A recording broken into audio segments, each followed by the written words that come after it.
नमस्ते सभी को। कैसे हैं आप सभी लोग? उम्मीद करते हैं आप सभी अच्छे होंगे और परीक्षा की तैयारी में लगे होंगे। आज के इस वीडियो में पेपर 2 हिंदी साहित्य के अंतर्गत निबंध से महत्वपूर्ण पीवाईक्यू करेंगे। वैसे निबंध जो सिलेबस में लगी है उन सभी से महत्वपूर्ण प्रश्नों को करेंगे। तो आइए देर न करते हुए सीधे प्रश्नों पर चलते हैं। यह जो वीडियो है UGC NET, Jharkhand JET, SET, BET या टीजीटी पीजीटी सभी के लिए महत्वपूर्ण होने वाला है। तो प्रथम प्रश्न है, भारतवर्ष की उन्नति कैसे हो सकती है? निबंध के अनुसार भारत की उन्नति के लिए भारतेंदु हरिश्चंद्र ने किस शक्ति पर सबसे अधिक बल दिया है? उनका एक बहुत प्रसिद्ध निबंध ही भारत की उन्नति कैसे हो सकती है, भारतेंदु हरिश्चंद्र जी का। विकल्प यहाँ है, पाश्चात्य शिक्षा का पूर्ण अनुकरण, राजनीतिक और धर्म में एकता, या सब उन्नति का मूल धर्म है, या केवल विदेशी व्यापार पर निर्भरता। सही विकल्प हम सभी का चुनाव करना है। सही विकल्प क्या होगा? तो आप सभी भारत की उन्नति कैसे हो, आप सभी अगर पढ़े होंगे इस निबंध को, बहुत ही महत्वपूर्ण निबंध है। सही विकल्प होगा विकल्प नंबर सी, सब उन्नति का मूल धर्म है।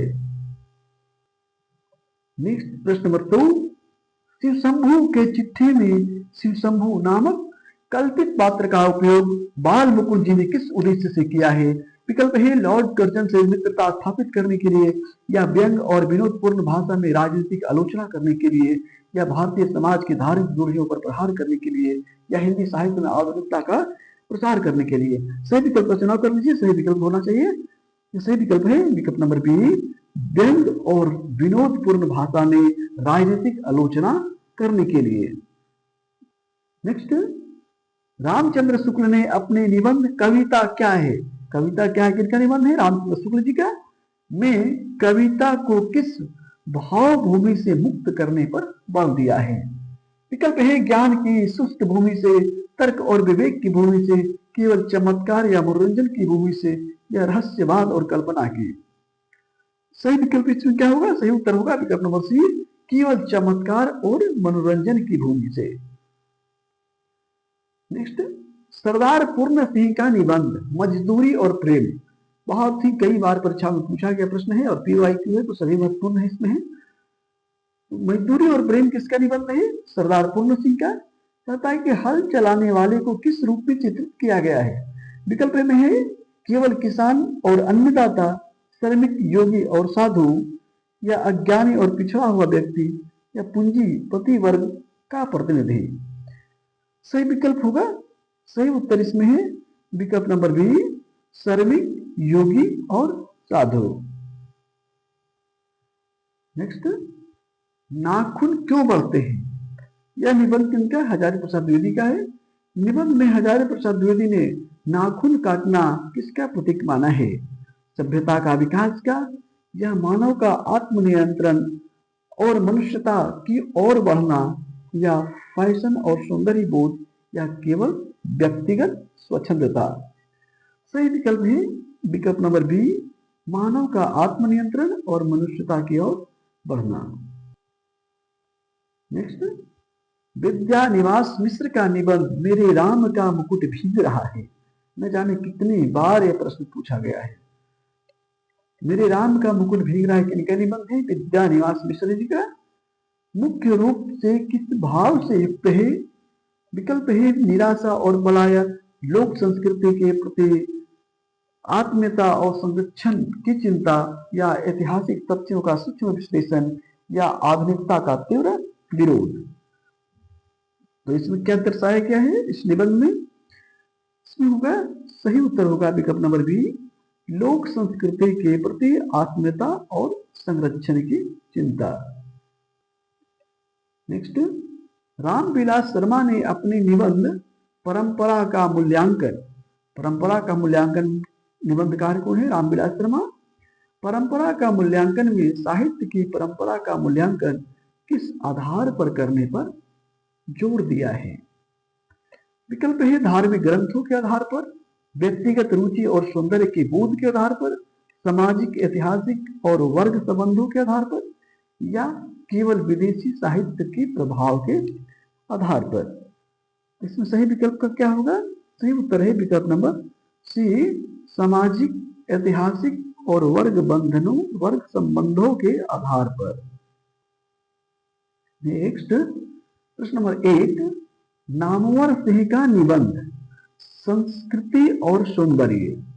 नामवर सिंह जी का निबंध है संस्कृति और सौंदर्य, मुख्य रूप से किस महाकाव्य की समीक्षा पर आधारित है? विकल्प है साकेत, कामायनी, त्रिप्रवास या उर्वशी। सही विकल्प होगा, सही उत्तर है विकल्प नंबर बी, कामायनी, जो जयशंकर प्रसाद जी का है। नेक्स्ट, दिल्ली दरबार दर्पण भारतेंदु हरिश्चंद्र जी का है। दिल्ली दरबार दर्पण में भारतेंदु ने किस गवर्नर जनरल द्वारा आयोजित जनता दरबार का वर्णन किया है?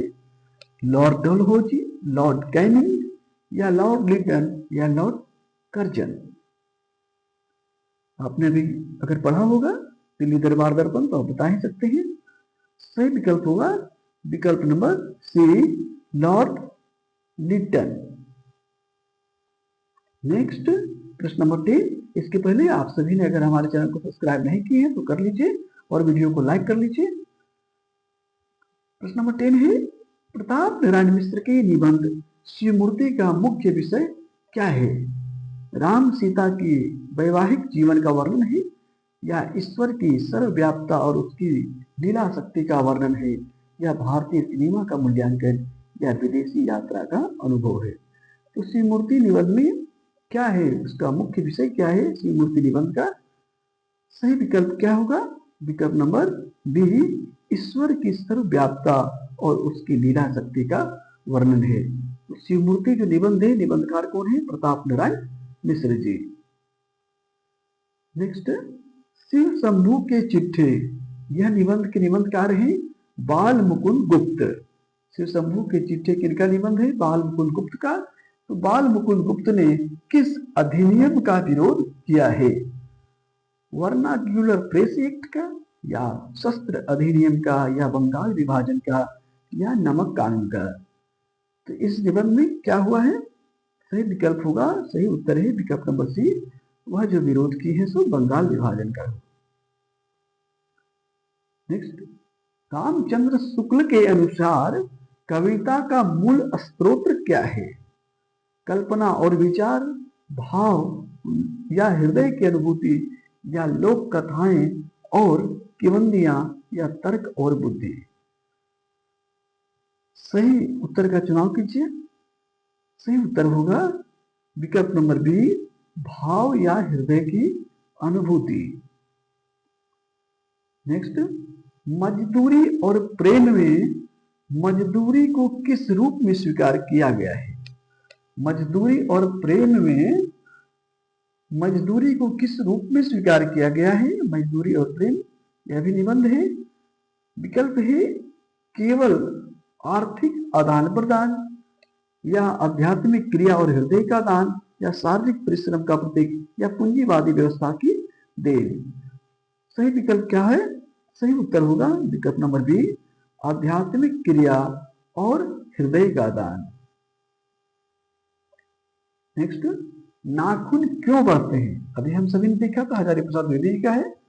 नाखून क्यों बढ़ते हैं निबंध में द्विवेदी जी ने कम वक्त शब्द का प्रयोग किसके लिए किया है? विकल्प है अंग्रेजों के लिए या अस्त्र शस्त्र के लिए, नाखूनों के लिए या मन के लिए। सही उत्तर होगा विकल्प नंबर सी, नाखूनों के लिए। नेक्स्ट प्रश्न नंबर 15, रामविलास शर्मा ने परंपरा का मूल्यांकन में साहित्य के युग परिवर्तन के लिए किसी निर्णायक शक्ति माना है? रामविलास शर्मा जी ने परंपरा का मूल्यांकन में साहित्य के युग परिवर्तन के लिए किसी निर्णायक शक्ति माना है। विकल्प है केवल प्रतिभा संपन्न कवि को या जनता के हित और समाज की आवश्यकता को या राजाओं के संरक्षण को या केवल विदेशी साहित्य के अनुवाद को। इसमें सही उत्तर होगा विकल्प नंबर बी, जनता के हित और समाज की आवश्यकता को। नेक्स्ट प्रश्न नंबर 16, मेरे राम का मुकुट भीग रहा है। मेरे राम का मुकुट भीग रहा है में मिश्र जी ने किस लोक पर्व का वर्णन किया है जो निबंध के केंद्र में है? विकल्प दीपावली, होली, दशहरा या बसंत पंचमी। सही उत्तर क्या होगा इसमें? सही विकल्प होगा विकल्प नंबर सी, दशहरा या विजय यात्रा। प्रश्न नंबर 17, भारतेंदु हरिश्चंद्र ने भारत की उन्नति कैसे हो, भारतवर्ष की उन्नति निबंध में भारतीयों को क्या त्यागने की सलाह दी है? विकल्प है आलस और अकर्मण्यता, धर्म और ईश्वर में विश्वास, आधुनिक शिक्षा या प्राचीन परंपराएं। तो क्या त्यागने की बात हो रही, क्या त्यागने की सलाह दी है? तो धर्म और ईश्वर में विश्वास को त्यागा तो नहीं जा सकता, आधुनिक शिक्षा को त्यागा नहीं जा सकता, प्राचीन परंपराएं भी नहीं त्यागा जा सकता है, लेकिन सही विकल्प होगा विकल्प नंबर ए, आलस और अकर्मण्यता। आगे है, शिव मूर्ति निबंध में प्रताप नारायण मिश्र ने किस तत्व का सृष्टि का मूल आधार माना है? विकल्प के रूप में है पृथ्वी, अग्नि, नाद या जल। पृथ्वी, अग्नि, नाद या जल। तो सही विकल्प क्या होगा? विकल्प नंबर सी, नाद। नेक्स्ट, कविता क्या है निबंध किस संग्रह में संकलित है? कविता क्या है? आचार्य रामचंद्र शुक्ल जी का है। तो विकल्प यह है हिंदी साहित्य का इतिहास, जायसी ग्रंथावली या चिंतामणि भागवन या रस मीमांसा। तो यह कविता क्या है निबंध संग्रह किसमें संकलित है? तो इसका सही विकल्प होगा, सही उत्तर होगा विकल्प नंबर सी, चिंतामणि भाग वन में यह संकलित है। नेक्स्ट, नामवर सिंह ने संस्कृति और सौंदर्य निबंध में किस सांस्कृतिक साहित्य का पर्याय माना है? विकल्प के रूप में है धर्म ग्रंथों को या जन जीवन की लोक संस्कृति को या केवल राज्य दरबारों के साहित्य को या संस्कृत भाषा के साहित्य को। लास्ट प्रश्न है, आप सभी इसका उत्तर लगाइए। सही विकल्प होगा विकल्प नंबर बी, जन जीवन की लोक संस्कृति को। कुल मिलाकर इसमें 20 प्रश्न थे, सभी PYQ थे, प्रीवियस ईयर क्वेश्चन थे। तो आप सभी अगर हमारे चैनल को अभी तक सब्सक्राइब नहीं किए हैं तो सब्सक्राइब कर लीजिए, वीडियो को लाइक कर लीजिए, बेल आइकन को दबा लीजिए और हमारे YouTube चैनल दीपक हिंदी क्लासेस में पेपर 1 की भी तैयारी चल रही है, जो झारखंड जेट, बेट, सेट, PhD एंट्रांस इत्यादि के लिए महत्वपूर्ण है पेपर 1। और पेपर 2 के तहत हिंदी विषय की तैयारी, यह भी UGC नेट, झारखंड जेट, बेट, सेट और TGT PGT के लिए महत्वपूर्ण होता है। तो लगातार आप बने रहिए, आपको यहाँ पूरी तैयारी करा दी जाएगी। बहुत बहुत धन्यवाद।